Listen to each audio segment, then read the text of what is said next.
En 30 minutos, MF Economía e Inversiones y Radio 1000 te traen los principales temas económicos del mundo y de Paraguay con Economía a 1000. Este podcast es presentado por la Bolsa de Valores de Asunción, promoviendo los valores del mercado.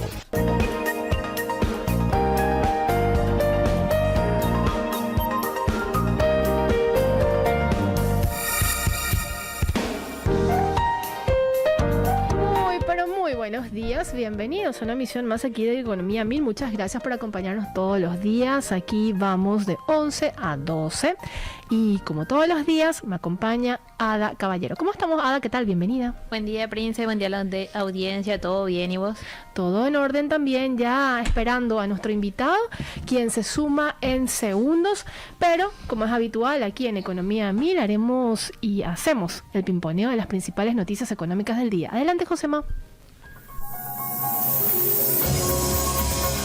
MF Economía e Inversiones presenta las principales noticias económicas de Paraguay y el mundo. Bloomberg en línea informa que el presidente de Estados Unidos, Donald Trump, ha elevado los aranceles a las importaciones chinas al 125%, mientras que ha pausado los aranceles para decenas de otros países, dejando a China aislada en esta ofensiva comercial. Este movimiento busca ejercer máxima presión sobre la segunda economía mundial, mientras Washington busca la cooperación de otros países en su rivalidad con Pekín. Como resultado, el yuan chino cayó a su nivel más bajo desde 2007. Economistas de Goldman Sachs han reducido su previsión de crecimiento para China en 2025 del 4,5 al 4%, anticipando el impacto negativo de estos aranceles en la economía china. Mientras tanto, el secretario del Tesoro de Estados Unidos, Scott Bessent, ha indicado que buscará acuerdos con aliados como Vietnam, Japón, India y Corea del Sur para fortalecer una posición conjunta frente a China. Más información del ámbito internacional y obviamente con implicancias aún de las decisiones que está tomando el presidente de los Estados Unidos, y Latinoamérica no escapa evidentemente de la convulsión que se está generando a nivel internacional. Las principales bolsas de Latinoamérica registraron significativos repuntes tras el anuncio del presidente estadounidense Donald Trump de una pausa de 90 días en la aplicación de los aranceles decretados el 2 de abril. Durante este periodo se aplicará un arancel temporal del 10% a los países que han iniciado negociaciones comerciales y no han tomado represalias contra Estados Unidos. En Argentina, el índice de Standard & Poor's impulsó más de un 6%, superando los 2.113.000 puntos. México también experimentó una subida del 3,62% en su principal índice bursátil.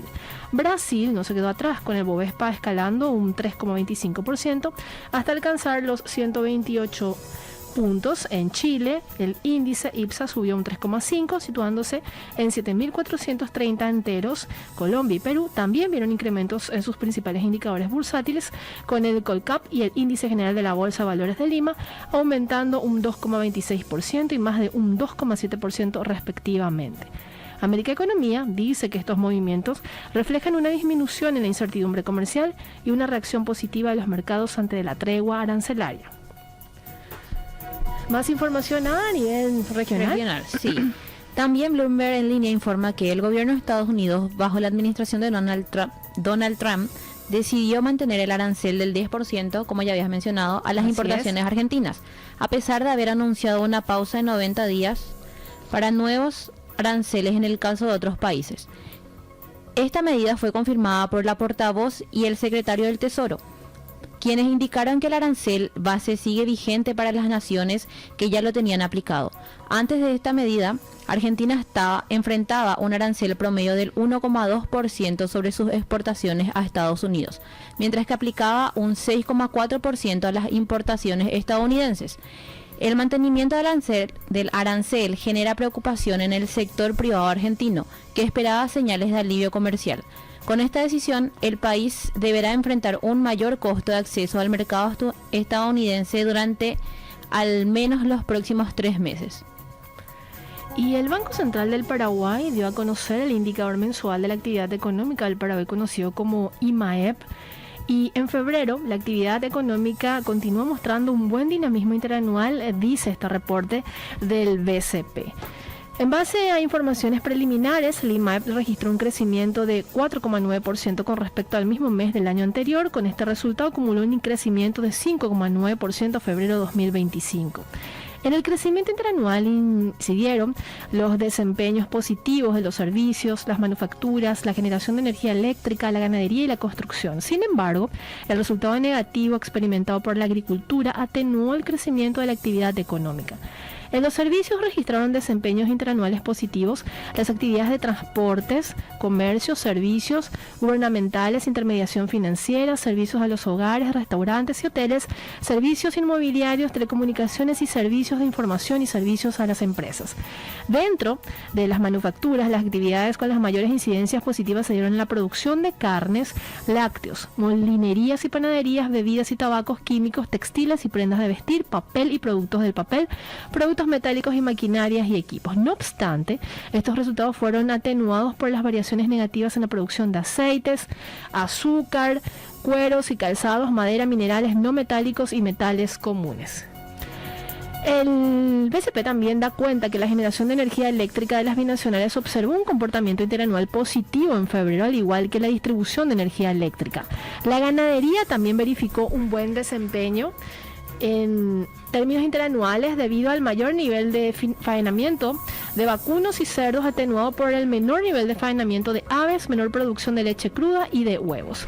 Siguiendo siempre con el informe del Banco Central del Paraguay, el sector de la construcción registró un aumento interanual explicado por el mayor ritmo en la ejecución de las obras tanto para privadas como públicas. Y finalmente, la agricultura, por su parte, conforme a las últimas estimaciones de la Zafra 2024-2025, proveídas por el Ministerio de Agricultura y Ganadería, registró una caída interanual en febrero, explicado fundamentalmente por el menor nivel de producción de soja. El IMAEP, sin agricultura ni binacionales, registró un crecimiento interanual de 6% y con este resultado acumula un crecimiento de 7,5% en lo que va del año.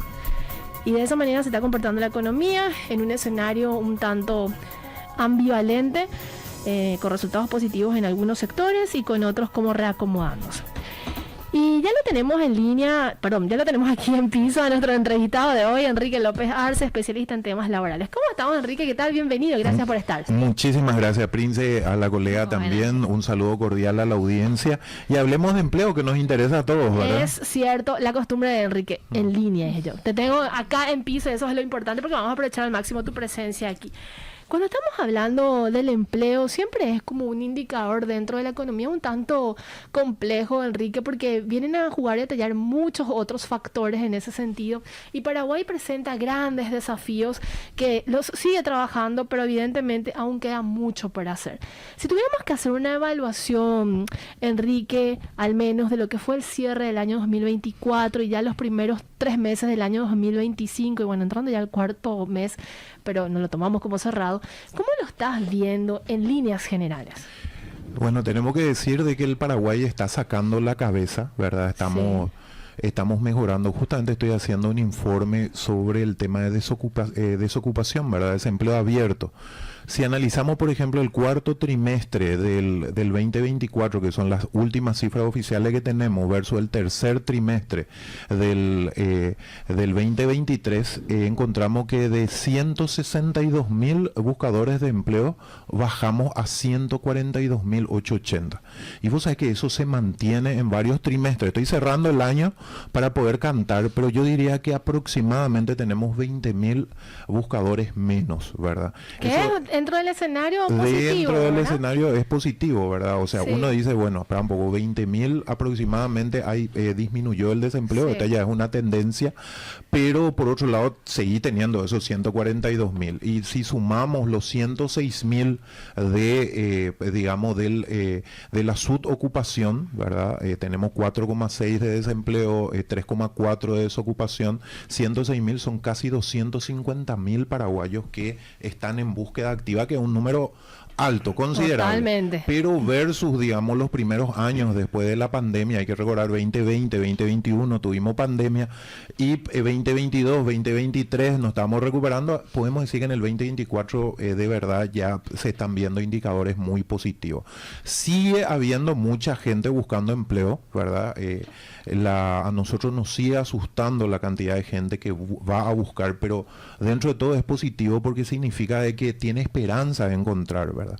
Los países de la región, de alguna manera, vemos cada rato que los empresarios de nuestro vecino de la Argentina nomás dice, hay gente que ya no quiere trabajar, ¿verdad? Ponen ciertos empleos, el horario nocturno o un empleo de lavaplatos y la gente ya no quiere trabajar, ¿verdad? Ya no consiguen esa... Y aquí sí, el paraguayo quiere trabajar, se esfuerza por trabajar, quiere sacar adelante a su familia. Para darte todo el mapa, ¿verdad? ¿Sí? Tenemos nosotros 3.196.000 de la famosa fuerza de trabajo, lo que era antes la PEA, ¿verdad? Población económicamente activa. Así mismo. Sí. Y si vemos por sectores, estamos hablando de 460.000 en el sector primario, ¿verdad? Agricultura, ganadería, estamos hablando de 296.000 en industria, ya en el sector secundario. Este número necesitamos más industrialización, ¿verdad? Inclusive un número que está reduciendo sobre todo por los problemas, ¿verdad? En los países vecinos, porque principalmente las industrias son de exportación. Y necesitamos apoyar a la industria. Si vamos a sacar adelante a nuestro país, tiene que ser con la industrialización. Nuestros números de industrialización tienen que ser mayores. La construcción, digamos, se mantiene, ¿verdad? Tenemos un 229.000 personas trabajando en construcción. Tiene muy buenos pronósticos, ¿verdad? Sobre todo la construcción privada, y ahora también vimos nuevos proyectos del gobierno, ¿verdad? Lo que va a mejorar bastante. Y después tenemos el verdadero motor del empleo, que es el sector terciario, ¿verdad? Tenemos 906.000 personas en el sector comercio, ¿verdad? Tenemos 773.000 personas en lo que son los servicios y 330.000 personas de alguna manera en lo que es otros del sector terciario, donde está la parte financiera, el transporte, el cooperativismo y demás. Si vamos a asalariados, tenemos 279.000 asalariados públicos y 1.224.000 asalariados privados. Tenemos 171.000 empleadores o patrones, tenemos 960.000 el famoso cuentapropista, ¿verdad? Es mucho eso, ¿verdad, Enrique? Y nuestra tendencia está siempre cerca del 1 millón, ¿verdad? Se está recuperando también, porque es gente que no tiene entra gente que tiene desde el profesional, digamos, que busca a su cliente, el abogado que busca a su cliente, o la nutricionista que busca a su paciente, hasta la señora que salió, ¿verdad?, a vender yuyo para el tereré por la calle, ¿verdad? Entran los dos, o sea, ese puede ser el cuentapropista, puede ser el jardinero, todo eso entra.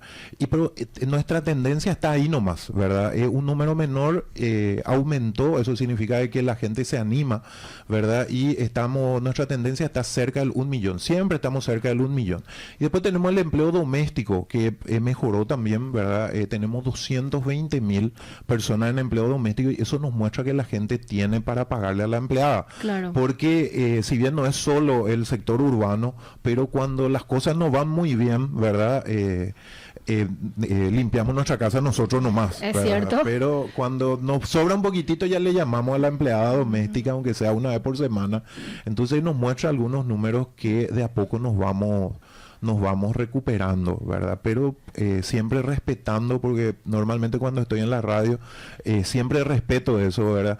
Porque me dicen, don Enrique, todavía no conseguimos empleo, estamos hace tiempo, ¿verdad? Sí. Y nuestros números, el viernes pasado tuvimos una feria de empleo del sector salud, ¿verdad? Teníamos 100 vacancias, hospital privado, clínica privada, hay una mayor cultura de la prevención en la salud. Antes no había la ambulancia en los 15 años, en los EXA, en los partidos EXA, ¿verdad? Pero ahora sí, ya se está viendo las ambulancias. Entonces, ese sector, sobre todo el de la emergencia privada, de las ambulancias, tiene más gente, ¿verdad?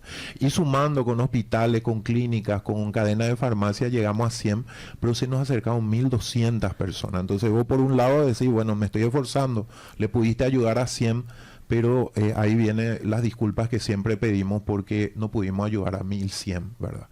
Pero igual ahí abre un escenario también para que se pueda replicar ese tipo de acciones. Y eso es lo que hacemos, ¿verdad? No paramos. Ayer estuvimos en la municipalidad de Luque, estuvo un equipo, yo estuve en Amualpa, ¿verdad? En la reunión de los intendentes de todo Alto Paraná.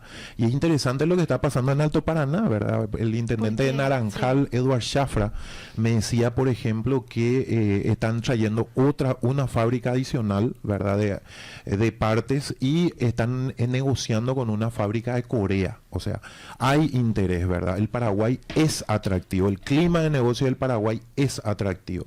Y eso significa de que de a poco estamos consiguiendo lo que queremos, ¿verdad? Que haya más trabajo para la gente. Totalmente. Enrique, un compendio de datos demasiado interesantes que me empujan a ir desengranando varias aristas. Si tuvieras que de alguna manera hacer también este desagregado de empleo por género, ¿cómo está? Siempre hay una diferencia, una brecha entre hombres y mujeres, y también si hacemos un zoom en el tema del nivel salarial, ¿forma parte de ese desafío que se tiene que seguir trabajando en políticas con enfoque de género? Sin duda, Prince, porque el desafío del Paraguay no es el empleo, es el empleo digno y más del salario mínimo, ¿verdad? O sea, hoy no podemos ponernos contentos porque hay gente que tiene el salario mínimo, porque su nombre lo dice, es lo mínimo que necesita la gente para sobrevivir. Entonces siempre tenemos que buscar de que haya un poquito más, ¿verdad? Para que por lo menos no esté muy justo, porque como estudiosos del tema sabemos que viene la contingencia y cuando viví muy justo ya no tenés para la enfermedad, para el remedio. Entonces el tipo de empleo que queremos es el empleo bien pagado, y ahí lo que necesitamos son empresas más grandes, ¿verdad? Nuestro ecosistema laboral es principalmente de empresas pequeñas. Es cierto. ¿Verdad? Fíjate que tenemos 500.000 paraguayos trabajando en empresas de hasta 5 personas, ¿verdad? Las micro. Entonces, y tenemos 160.000 personas trabajando en las grandes, de más de 100. Entonces necesitamos más industrias que vengan, más empresas que crezcan, porque los buenos salarios están en las empresas grandes, ¿verdad? Cuando la empresa es chiquitita y arranca recién, apenas alcanza, ¿verdad? Entonces ahí viene el prorrateo. Y vos sabés que hay muchas iniciativas, y hoy justamente le contaba una a un compañero tuyo, porque como nosotros somos analistas del tema y miramos siempre hacia afuera, hace rato ya nos llamó la atención algo que se practica hace muchos años en Estados Unidos. Funciona también en países de Asia, en Australia, el país que tiene menos desempleo del mundo es Australia, ¿verdad? Ah, mira, qué notable. Entonces, fíjate que, pero eran países digamos que no están en nuestro mismo nivel de formalidad. Claro. Entonces siempre lo miramos, ¿verdad? Como anhelándolo. Pero ahora nos interesa poner el debate, por ejemplo, en algo que se aprobó, o sea, una directiva de la Unión Europea. En todos los países de la Unión Europea se está autorizando lo que se llama la transparencia salarial, ¿verdad? ¿Qué es la transparencia salarial? Y la transparencia salarial es las vacancias deben tener cuánto va a pagar, ¿verdad? El rango salarial deben tener. Puede ser un rango fijo o puede ser un rango un poco abierto, como el caso de los jefes, por ejemplo. El jefe puede ganar entre 7 y 9 millones. Entonces, jefe de operaciones, salario entre 7 y 9 millones, porque se entiende de que el empleo no puede ser fijo, porque va a depender también de la experiencia y del currículum de la persona. Entonces, si tiene muy buen currículum y le van a pagar 9, pero si de repente optan por alguien que tiene también actitudes, pero es más junior, y probablemente le paguen 7. Y también le permite como una carrera, ¿verdad? Le permite como una carrera. Y vos sabés que dentro de las ventajas, yo estaba analizando sobre todo Estados Unidos, ¿verdad? Sí. Hay debates interesantísimos en los países de Europa, principalmente España, ¿verdad? Hay debates, pero muy interesantes, pero lo que tenemos que ver es dónde ya se implementó. Y como los países de Asia y Oceanía están medio lejos, miramos América, y bueno, ahí tenemos, por ejemplo, digamos, Estados Unidos, Brasil está intentando también, ¿verdad? Pero Estados Unidos ya lo tiene hace tiempo, y dentro de las ventajas que mencionan, en primer lugar, tiene que ver con evitar la pérdida de tiempo, ¿verdad?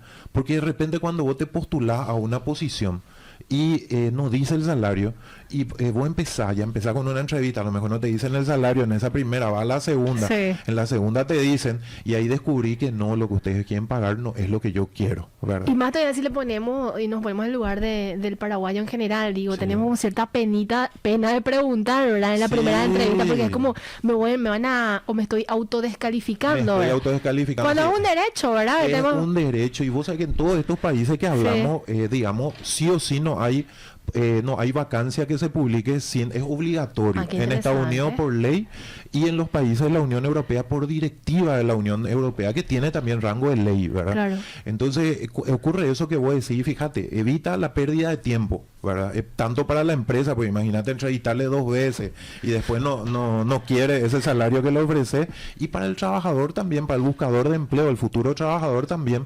porque nos vamos a postular solamente a los que nos interesa. Se autorregula el mercado. ¿Qué significa se autorregula el mercado?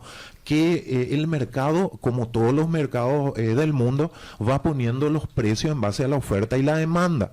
Entonces, una posición, siguiendo el mismo ejemplo de jefe de operaciones, cuando empresas de un rubro sacan que el jefe gana 10 millones y la empresa N, ¿verdad? De repente gana 9,5, cuando hay 500,000 la diferencia no hay tanto problema, pero cuando ya es 1 millón, 2 millones, es otra cuestión. El trabajador le dice, che, jefe, mira, la competencia paga por mi misma posición 2 millones más. Ajá. Entonces ahí viene la negociación, ¿verdad? Bueno, te voy a subir, ¿verdad? Entonces se autorregula y se fortalece digamos, el salario, los beneficios se fortalecen, eso entra dentro de los beneficios, y sobre todo se impulsa el empleo formal. ¿Qué es lo que nos pasa a nosotros que nuestro mayor problema es la informalidad? Y ¿De cuánto estamos hablando en el mercado laboral? Muchos mencionan, estamos hablando de cerca de un 65-67%.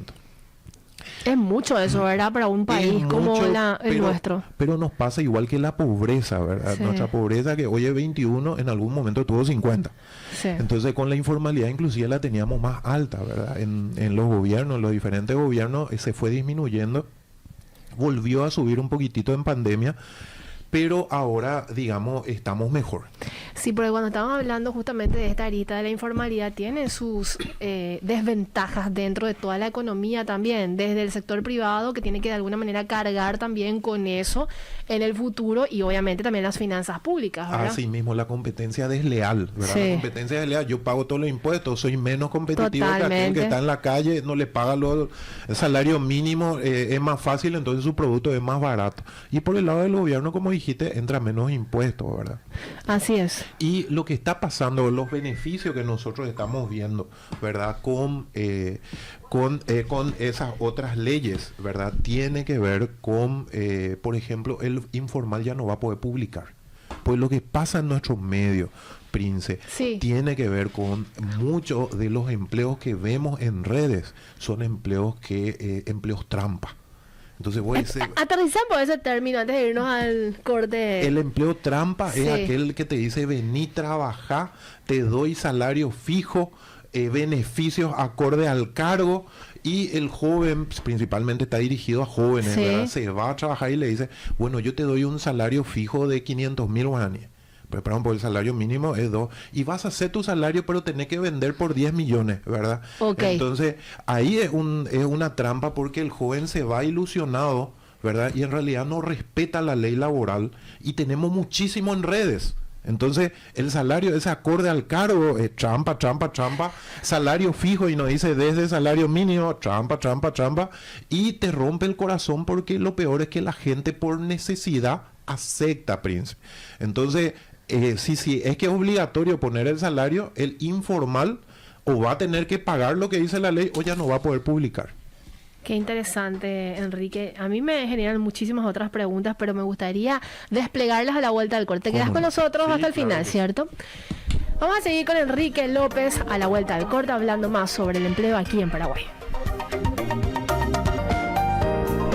Seguimos en compañía de Enrique López Arce, especialista en temas laborales, conversando muy interesantemente aquí en el programa, y agradecerle su tiempo y su predisposición, y obviamente esto de intercambio de conocimiento, y cada bloque y bueno, cada programa lo compartimos con Enrique y aprendiendo muchísimo. Podemos hacer una recapitulación, Enrique, del bloque anterior, y también hablabas de que están, y que vos principalmente estás haciendo como una suerte de análisis y la posibilidad incluso de seguir aportando con propuestas de transformación, evidentemente, del mercado laboral. ¿Podríamos hacer una recapitulación de ese espacio? Sí, claro que sí. Enviamos a los presidentes de gremios empresariales, también a algunos parlamentarios, porque nos interesa que se abra el debate, ¿verdad? Evidentemente nosotros no estamos en el mismo nivel de Estados Unidos, no estamos en el mismo nivel de la Unión Europea, no podemos decir que estamos en el mismo nivel de países asiáticos de Oceanía, pero es interesante que los países de la región de a poco también ya fueron analizando esto que se llama transparencia salarial. ¿Qué es la transparencia salarial? Es que cuando publican la vacancia van a publicar el salario o el rango salarial también, lo que sincera los precios del mercado y lo que fortaleza y formaliza, disminuyendo la brecha, justamente el famoso le doy salario a dedo, ¿verdad? Porque cuando publicaste ya no importa si es morocho, si es rubito, ya no importa si es hombre o mujer, porque en el mundo, no solo en el Paraguay, en el mundo entero hay una brecha todavía, se pagan salarios diferentes por la misma posición si es hombre o mujer, y ocurre, lo que se vio tanto en Estados Unidos como en todos los países que lo implementaron, es que se disminuye esa brecha, hay menos discriminación, ¿verdad? Porque el salario está con la posición, no está con la persona. Entonces eso es importante también, y es como subir 2 escalones. Nosotros vamos a ver las respuestas de la gente, ¿verdad? Y si es que hay una mayoría, claro que vamos a buscar impulsarlo.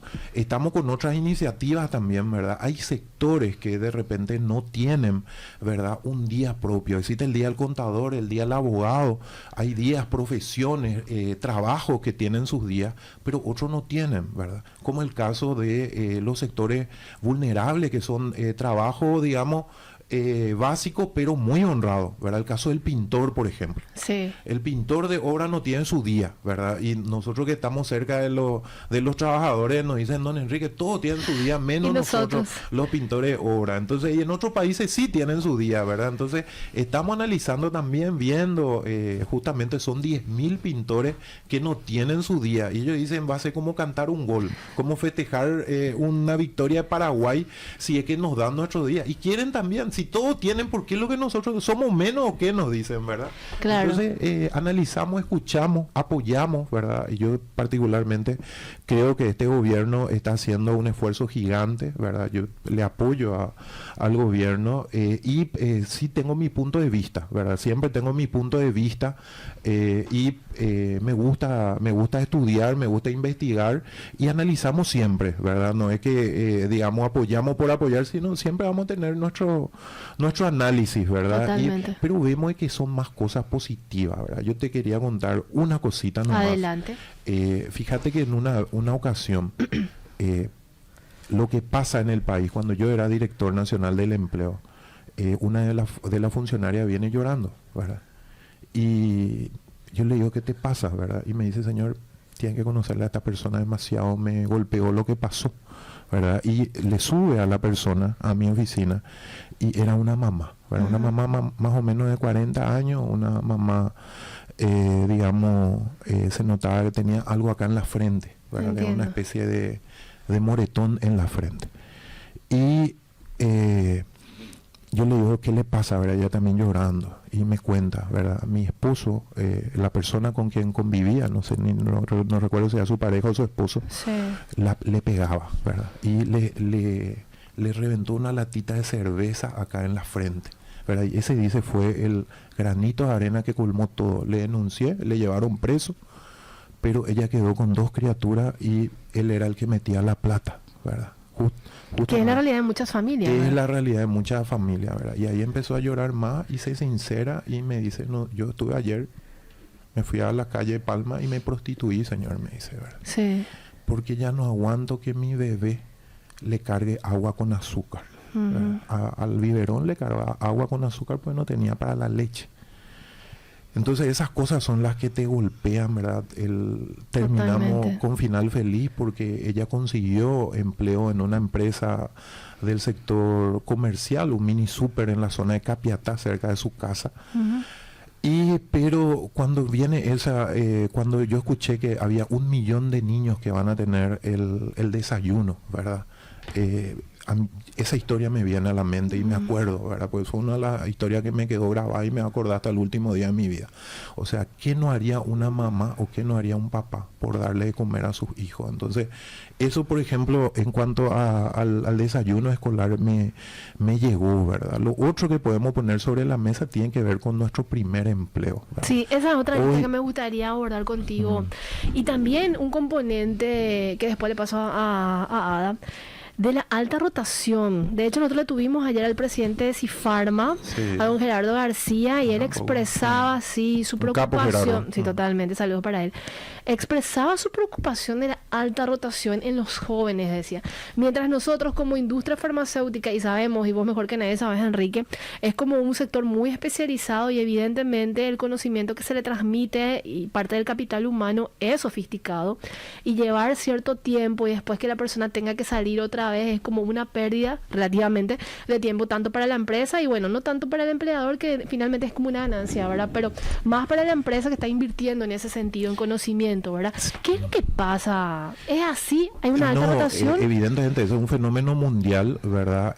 Lo que nosotros tenemos ahí y la base sobre la que tenemos que empezar a hablar es que las generaciones son diferentes, ¿verdad? La generación X a la que yo pertenezco, ¿verdad? Es diferente a la generación Y, que son los famosos millennials, y la generación Z, que son de los centennials, los que empezaron ahora en el mundo laboral, y después tenemos la generación alfa, que son los que tienen hoy 14 años, y que en algún momento, cada generación, no hay generación peor o mejor que otras, sino son generaciones diferentes, ¿verdad? Antes de que la generación anterior a la mía, los baby boomers, ¿verdad? El famoso boomer, a veces le dice porque ya es muy del viejazo, ¿verdad? Sí. Entonces los anteriores tienen una manera de pensar y el mercado cambia también. El mercado, claro. El empleo y el mercado laboral es un ser vivo, ¿verdad? Que va modificándose, que también las profesiones o los empleos, ¿verdad? Tienen su ciclo de vida también en algún momento, y sobre todo esta quinta revolución industrial, la IA, está matando a muchos empleos o le está transformando. Te estás adelantando a la pregunta de perdona. Pero respondo el tema de qué es lo que pasa. Bueno, los chicos, ¿verdad? Yo tuve la bendición, mi mamá me crió, ¿verdad? Me mostró, tuve mucho relacionamiento con mamá, pero eso no ocurre ya hoy, ¿verdad? Es hoy cierto. La mamá, mira, te cuento otra historia. Una mamá, el papá mecánico, la mamá no trabajaba, 22 añitos, tuvieron un hijo, ¿verdad? Sí. La familia casada, querían un hijo, tuvieron su hijo, sale la mamá, pero la mamá descubre que cada vez que dice que tiene hijo pequeño, no le dan empleo. Entonces la mamá lo que hace es, yo no juzgo, porque no podemos juzgar porque no estamos en el lugar, y vos sabés que ella miente y le niega a la criatura, y ahí le dan empleo. Dios. Imagínate lo que es, o sea, hay preconceptos que tenemos que ponerlo sobre la mesa y decir, espera un poco, medina la responsabilidad, la productividad y no tengas preconceptos, ¿verdad? Otro de los preconceptos es el que vive lejos, ¿verdad? Pero volviendo a tu pregunta, sí. El tema de los jóvenes, la generación nueva no tuvo la bendición de tener la mamá y a papá. Entonces se criaron, ¿verdad? Con el internet, porque ellos ya son nativos digitales, con alguna abuela, alguien, y se criaron con la empleada o con algún pariente que les cuidaba. Cuando salen al mercado laboral, ellos tienen un concepto un poco diferente, ¿verdad? Se busca lo inmediato. Entonces yo tengo muchos casos donde me preguntan, señor, yo tengo 2 años y no soy gerente todavía, ¿qué está pasando? ¿Verdad? Yo fui gerente después de más de 10 años en el trabajo, pero ellos ya buscan la inmediatez porque los medios muestran casos exitosos de gente como él, joven como él, que ya es gerente. Y quiere compararse, y tiende a comparárselo. Y la frustración entra también como componente, ¿verdad? Mismo, pero es un caso versus miles de casos donde lo que hay que enseñar es parte de un proceso, ¿verdad? Yo siempre digo, tu primer empleo no va a ser el empleo de tus sueños. Pero si es un empleo formal, te respetan, te ayuda a tener plata, a capacitarte para ir siguiendo. Y vas a conseguir ser dueño, director, gerente, lo que vos quieras, pero es parte de un proceso, ¿verdad? Entonces, muchos de ellos la tolerancia al fracaso no la tienen, ¿verdad? Entonces, cuando hay un nudo, y ese nudo simplemente no necesariamente que alguien te trate mal o encuentre un ambiente hostil. Ese puede ser que no te hagan caso nomás, ¿verdad? Que no te expliquen bien las cosas. Entonces, te frustraste nomás. Ya quiero cambiar de No, y ya cambias, ¿verdad? Y hoy toda la información que tenemos dice, bueno, tengo otras cosas. La particularidad es que, digamos, en mi caso, yo lo que más anhelaba es salir de casa, sí, ¿verdad? Salir, independizarme. Yo ya quería valerme por mí.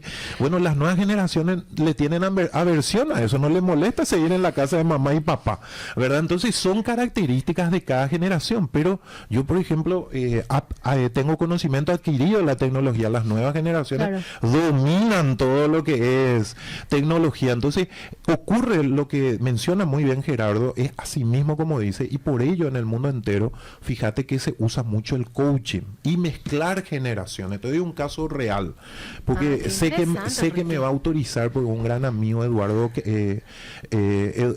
el gerente de una empresa que está sobre España, enfrente del supermercado Casa Rica, una empresa de courier, ¿verdad? Sí. Y él, por ejemplo, tenía la particularidad, decía, mi gente, atención al cliente, viene y escucha música alta, porque tenía música funcional, y yo por la cámara veo que trabajan, miran mucho su celular, a veces cuando está inclusive el cliente enfrente, sí, ¿verdad? Y entonces lo que él hizo fue, le dio oportunidad a gente de 60 años. Y le metió ahí en el de 60 años. Como para romper eso. Y sí, y era como alguien que le asesoraba y le decía, papito, la música no tan fuerte, atendele, papá, y después mira su celular, ¿verdad? Mamita, no haga esto. Es como que se van formando. Lo que hay que entender es que ese joven, si vos le potenciás, se va a poner la camiseta, pero necesitamos coaching, ¿verdad? El coaching es necesario porque mamá y papá no estuvieron cerca del joven y ya salió al mercado laboral. Y ahí hago mea culpa también, porque yo estuve, ¿verdad?, en el sector público, y nuestra educación no nos forma para el trabajo. Hasta hoy la educación formal, yo estuve 12 años, digamos, en lo que es la educación formal primaria y secundaria, ustedes también, y me van a decir cuántas veces hablaban del trabajo, ¿verdad? No recuerdo, sí. Muy pocas veces. Le hicieron un test laboral que es diferente al test vocacional, ¿verdad? No. El test vocacional te muestra qué tenés que estudiar, pero te hicieron un test laboral en tu vida. No. Bueno, ahí está. Entonces, muy pocas veces, y yo lo hablé con varios educadores, yo soy educador, sí, y la educación, digamos, no puede ser enfocada a algo, tiene que ser integral. Y tiene que ser para la búsqueda, la satisfacción plena del ciudadano, ¿verdad? Pues yo no conozco ningún solo ciudadano que esté satisfecho plenamente si le falta dinero en el bolsillo o si no tiene trabajo, ¿verdad? Entonces, la educación hoy debería mirar hacia eso. Pero no solamente la educación primaria y secundaria. Estamos trabajando con el presidente del CONE, con el presidente de la ANEAES, porque hoy mucha del sector formativo universitario está formando para un mercado laboral que no existe, ¿verdad? Nos preocupa bastante, ¿verdad? El caso de criminalística ya es muy conocido, y ahora tenemos problemas con el tema de radiología, ¿verdad? Que radiología, justo en esa feria donde estuvieron 1.200 personas, 550, casi la mitad eran radiólogos. ¿Técnicos radiólogos? No solo técnicos, también está el profesional radiólogo que estudia 5 años. Y fíjate que teníamos 5 vacancias. Imagina 550 personas para 5 vacantes. Algo pasa. Y el radiólogo es diferente al resto de la familia de salud, porque el enfermero, por lo menos si no consigue hospital, puede atender a su paciente, puede irse a cuidar enfermos, claro, personas de la tercera edad. El kinesiólogo se va a buscar pacientes, pero el radiólogo no va a comprar un equipo carísimo. O sea, es 100% dependiente. Entonces estamos hablando con Federico Mora, con el doctor José Duarte, ¿verdad? Para ver un poco cómo está eso, y la educación tiene que analizar, ¿verdad?, lo que es también el sector de empleo. Quizás mi pregunta sea así de un mundo ideal, Enrique, pero con todos los datos que estás compartiendo nomás. Sí. Nosotros tenemos como una base, ¿verdad?, de creación de, no sé, de profesionales y demás, como para ir también macheando con las necesidades que se generan en el mercado. No existe eso, ¿verdad? Se está construyendo, pero en los mercados más avanzados, más desarrollados que nosotros, sí existe. Vos te vas a España Imagínate. y le decías, bueno, yo quiero ser psicólogo. Y la gente de la universidad está obligada a decirte, mira, esta es la empleabilidad del psicólogo. El año pasado no es ni siquiera del mercado, es de su egresado. De los 50 que egresaron de psicología, 30 tienen trabajo, 20 no tienen. Entonces ahí vos decís, bueno, hay una empleabilidad media, Claro. ¿verdad? Pero si es que te dicen de los 50, uno tiene empleo, 49 no tiene empleo, y ahí vos pensás, ¿verdad? Dos veces, porque la profesión o el empleo es como enamorarte. Vos le tenés que amar a ese lugar, ¿verdad? Totalmente. A esa profesión, pues la profesión hasta a lo mejor, Dios no quiera, pues te puedes divorciar, ¿verdad? Sí. Y tu profesión te va a acompañar. Ese no te va a abandonar, ¿verdad? Entonces Es tenés que cierto. enamorarte, tiene que ser por vocación, pero es muy importante que vos sepas cómo está el mercado laboral. Porque Totalmente. si te enamoraste de una profesión que no tiene, un caso Salida. famoso, historia, ¿verdad? Historia, era licenciatura en historia, había en muchas universidades, pero se tuvo que cerrar porque no tenían salida, no tenía gente, ¿verdad? Entonces, imagínate, 5 años ¿y dónde es lo que puedo enseñar? Y puedo enseñar acá, allá, pero no hay otro empleo, y no hay otro empleo. Entonces, de a poco el mercado va regulando y se va construyendo. Nosotros con la ANEAE vamos a tener de las carreras acreditadas cómo está su empleabilidad. Y en algún momento, igual que en otros países, vamos a tener las universidades contando. Hoy las universidades son marketing, entonces todita, el que te atiende ya es el marketero, el vendedor, entonces te dice, vos no te preocupes señor, vas a ganar millones de millones, estudia esto, te recibiste y ahí descubriste que no era tanto así. Hay universidades muy serias, yo conozco muchas muy serias, pero también hay de las otras, ¿verdad? Hay de todo en la viña del Señor. Totalmente. Enrique, nos quedan aproximadamente 10 minutos, tengo que hacer una pausa y yo quiero seguir conversando contigo, en serio nos queda muy corto el tiempo, pero vamos a imprimirle velocidad porque Ada también tiene varias consultas que hacerte. Vamos a otra pausa y enseguida regresamos. ¿Te imaginas poder cobrar con tarjeta de crédito desde tu celular? Con Toquefón de Bancar, tu celular se convierte en un POS. Descarga la app hoy mismo y transforma las excusas en ventas. Manda WhatsApp al 0982 80 0404. Aquí seguimos con Enrique López Arce, especialista en temas laborales, conversando sobre una de las aristas que nos apasiona. Y bueno, acá con Enrique obviamente compartiendo también muchísimos datos. Ada. Sí, Enrique, ¿qué impacto está teniendo las nuevas tecnologías en cuanto al mercado laboral y si se están creando, o sea, están perdiendo más empleo de los que se crean? Bueno, la pregunta es muy, muy actual en el mundo entero. Fíjate, te comparto una investigación que hizo el Foro Económico Mundial en países de primer mundo. Sí. Digamos, nosotros no estamos entre ellos, pero nos sirve para ver hacia dónde se va, ¿verdad? El 70% de las empresas encuestadas tiene asignado un presupuesto para la recapacitación de sus trabajadores en IA.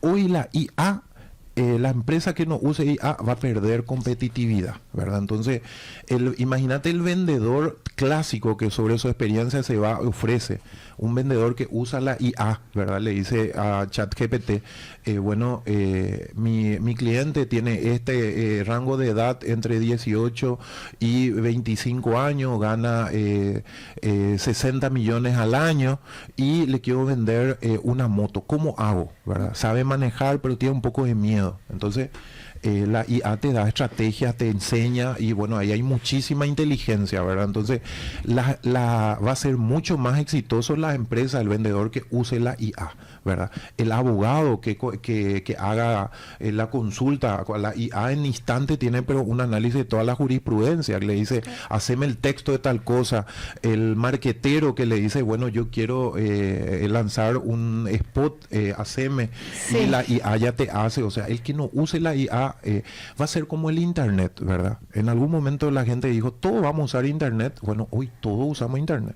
Entonces la IA va a ser, en la vida de muchos ya está metida la IA.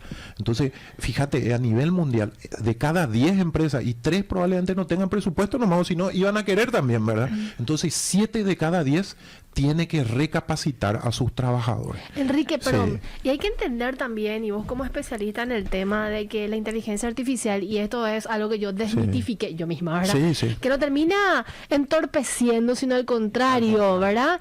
Amplificando y de alguna manera perfeccionando, porque finalmente vos como ser humano y como persona capacitada de un área sos la que, o el que le da las instrucciones, y eso te hace optimizar el trabajo. Eso también es algo que hay que de alguna manera eliminar, vamos a decir, dentro mismo. Mejora la productividad del ser humano. La IA vino para mejorarte, ¿verdad? No para cancelarte. Bueno, vamos también a algunos números que se comparten, ¿verdad? Esta es una encuesta, una investigación que se hizo en enero de este año, entonces es bastante actual. Sí. 25% va a reducir su plantel. O sea, de cada 100 empresas, 25 va a reducir porque está automatizando algunos procesos. Eso es interesante también, y ahí viene esta reflexión. Sí. Todos sabemos, una de las profesiones mejor pagadas, además de capitán de barco, es el tractorista.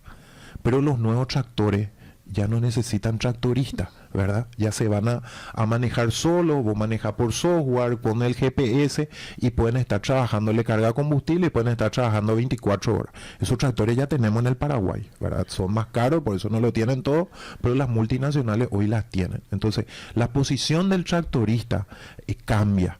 Y entonces tiene que tener ya conocimiento informático, algún conocimiento mecánico. Lo mismo pasó con el cobrador, ¿verdad? El cobrador de casa en casa, ¿verdad? Hoy ya no existe. Hoy pagamos todo por el celular, hacemos transferencia. Entonces el cobrador ya no está. Entonces se convirtió en un telecobrador. Lo mismo pasó con el fotógrafo, ¿verdad? En muchos casos, a lo mejor se acuerdan, ¿verdad? En los cumpleaños de niñez había un señor que tenía una feroz cámara. Ella, ya no, vos y yo estamos en esa ya no te acordás, ya no era tu época. No, ya no. Más o menos, bueno. Entonces, en algún momento había mucha gente porque todos los cumpleañitos, todos los eventos tenían que tener el fotógrafo profesional y tu álbum de fotos, ¿verdad? Tu abuela te va a mostrar el álbum de fotos de tu mamá, ¿verdad? Que sale ahí, a veces con poca ropa, foto comprometida. Eso sí llegaste. Bueno, ese álbum de fotos hoy no existe, ¿verdad? Hoy ya no hay álbum de fotos porque todo está en el celular y las cámaras son tan buenas que hay muy pocos fotógrafos profesionales. Entonces el empleo se va mudando, la IA está modificando esos empleos, va a generar nuevos empleos, ¿verdad? Hoy tenemos, por ejemplo, el analista de bull payment, de informaciones grandes, tenemos un analista de experiencia del usuario, ¿verdad? El analista del XU, que es un empleo que no existía hace poco, ¿verdad? Tenemos los que manejan drones, que hace poco no existía ese empleo. Fíjate que se le paga a la gente por entrar en los software y por experimentar. Bueno, entonces es un informático, el analista X digamos de user experience y del sistema, es un analista que entra en la aplicación, entra en la página web y sugiere mejoras, ¿verdad? Entonces hace el mismo proceso que hace el usuario y dice, mira, esto es muy lento, esto tarda mucho, te recomiendo poner acá esto, sacar esto porque es demasiado largo, tu cliente se va a cansar y ya no va más a entrar en tu página. Cuando vos entras, se ve esto, pero esto no llama la atención, te recomiendo esto. Entonces ese analista de UX, por ejemplo, es muy buscado. Y la característica principal cuando hablamos de informática es que la persona, sea desarrollador, sea analista, sea ingeniero, ya no solamente trabaja en Paraguay. Si tiene inglés, ya su mercado laboral no es solamente Paraguay. Hoy tenemos más de 200 paraguayos que trabajan para Canadá, Estados Unidos, para Suiza. ¿Desde Paraguay? Desde Paraguay, ahí desde el patio, desde la plaza, desde la playa, con la notebook, ¿verdad? Y bueno, hay muchas cosas que tenemos que modificar. Una de esas cosas tiene que ver con la ley de teleempleo, ¿verdad? Que tenemos una ley de teleempleo que no alienta el teleempleo, ¿verdad? Notable. Exactamente. Fíjate que en el mundo entero, yo seguí mucho eso, ¿verdad? Cuando un gobierno lanza una ley de teleempleo, dice, esta ley va a fomentar 100.000 empleos, 50.000. Y el nuestro salió, nadie dijo nada porque en realidad le pone un corsé, ¿verdad? Pues lo hizo un abogado, ¿verdad? Con buena intención, estoy seguro, pero en realidad le puso más una especie de normas más, pero no puso, digamos, los beneficios y no pensó en un montón. Nuestra ley del empleo, por ejemplo, dice que si el teletrabajador tiene un accidente, el responsable va a ser el empleador. Y como el empleador va a ser responsable de lo que hace el trabajador en su casa, ¿sí? Es su casa, ¿verdad? Es cierto. Entonces hay muchas cosas así que, digamos, nos apuramos para hacer una ley y hoy hay que mirarla, ¿verdad? Hay que modificarla, en algún momento tenemos que modificar esa ley, eso también forma parte de lo que hay que hacer. La IA llegó para quedarse, todos vamos a usar la IA cuanto antes, todos los empleos van a tener modificación, solamente que algunos menos, ¿verdad? El caso de los constructores, por ejemplo, son algunos que no van a, o sea, el albañil, el constructor no va a usar la IA o va a usar muy poco, ¿verdad? Porque es un trabajo muy manual de tendencia. Pues el arquitecto sí, ya va a usar la IA. De hecho, ya solamente están usando y todo. No, hoy sí, nadie ya no te pide un plano, pásame el tridimensional al celular, al WhatsApp, te dicen, ¿verdad? Entonces sí es un tema que cambia y es interesante. Tantas cosas para hablar, pero se nos va el tiempo, Prince. Sí, yo le iba a pedir como 2 minutos más a Josema, pero ya tenemos que irnos. Bueno, nos pasamos 2 minutos, pero Enrique, y perdona, yo sé que tenías ahí una confección de preguntas, pero vamos a invitar prontamente otra vez a Enrique. ¿Cuál es la sugerencia que le das a aquel joven que quiere experimentar o tener su primer empleo, el que ya está y bueno, el que de alguna manera se va decepcionando y frustrando en el camino como parte de eso decís del proceso de incursionar? Líneas generales, Enrique. Para un joven, y el primer empleo no va a ser el empleo de tus sueños. Mi primer empleo fue de constructor, de albañil. Recuerdo, ¿verdad? Que siempre contás. Y bueno, hoy fui gerente de empresas multinacionales, director, ¿verdad? Entonces, no determina, puede ser lavaplato, pero convertirte en el dueño del restaurante. Entonces, es parte de un proceso, ¿verdad? Quédate donde te quieran, donde te valoren. Busca buenas empresas, no pierda tu fuerza, tu motivación. Yo demasiado veo eso en las entrevistas, ¿verdad? Jóvenes que se van con tanta gana y al final, a fin de mes no le pagan o tienen problemas. Entonces, elegí las buenas empresas, que las hay en Paraguay, ¿verdad? Y como siempre decimos, prohibido rendirse. Todo lo que vale la pena en esta vida requiere esfuerzo, dedicación, perseverancia. Así es el empleo, así es que a no bajar los brazos, el primer empleo es el que más cuesta, a ir a las entrevistas hasta que te salga. En tu casa nadie se vaya a buscarte. Y otra cosa, Enrique, me encantó tu final, pero me faltó esto. ¿Alguna sugerencia de capacitación? Lo primero que uno tiene que tener como base de alguna manera, Enrique. Sí, claro que sí. Siempre hablamos de vocación, ¿verdad? Sí. Busca tu vocación, pero el mercado hoy no hay idóneos de farmacia. Tecnicatura superior de 2 años, ¿verdad? Carrera barata, corta, donde vas a tener empleo seguro. Es mucho más inteligente, y esto no es una sugerencia de Enrique, es una sugerencia del BID, que hizo un estudio para América Latina, seguir carreras técnicas primero. Queremos que vaya a la universidad, pero el que tiene ya una carrera, un oficio técnico, tiene un 55% más de empleabilidad, un 80% de mejor salario y un 70% de menos rotación, o sea, pierde menos el empleo. Enrique, un gusto tenerte en el programa, que tengas un excelente día. Muchísimas gracias. Estuvimos con ¿quién, Ada? Enrique López Arce, especialista en temas laborales. Te encantó esta entrevista, ¿verdad? Realmente sí. Se van a poner celosos los demás entrevistados, pero no importa. Nos vamos despidiendo, que tengan un excelente día. Este podcast es presentado por la Bolsa de Valores de Asunción, promoviendo los valores del mercado.